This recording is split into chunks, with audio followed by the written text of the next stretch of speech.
Hello guys, চলে এসেছি আবার একটা নতুন ভিডিওর সাথে। বিকাল বিকাল বেরিয়ে পড়েছিলাম ঘুরতে। রবিবার বাড়িতে বসে কি করব, তাই হঠাৎ করে ভাবলাম যে না যাই একটু ঘুরেই আসি বাইরে থেকে কোথাও একটা। আমরা যাচ্ছিলাম লহরী বাবার মন্দিরে, কিন্তু কি করা যাবে, আমাদের কপাল খারাপ, তাই জন্য আমাদের বেরোতে একটু লেট হয়ে গেছিলো, তার জন্য ওই মন্দিরটা বন্ধ হয়ে গেছিলো।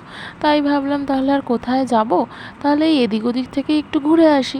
তাই জন্য রওনা দিয়ে দিলাম এদিক ওদিক যাত্রার পথে।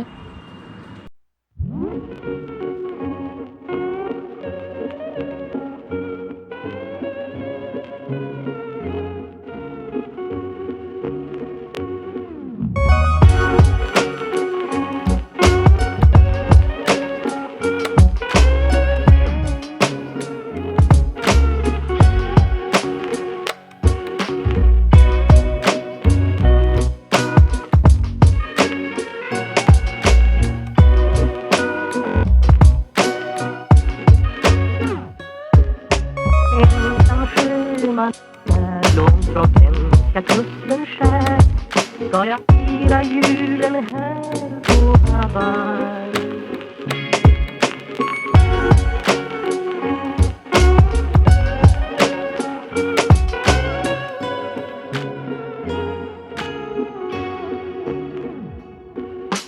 Ensam sjöman när långt från svenska kusten skär ska jag fira julen här på Hawaii.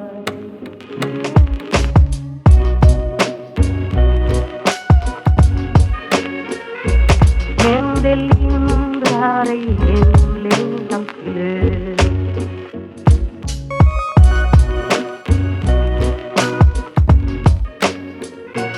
Men det lindrar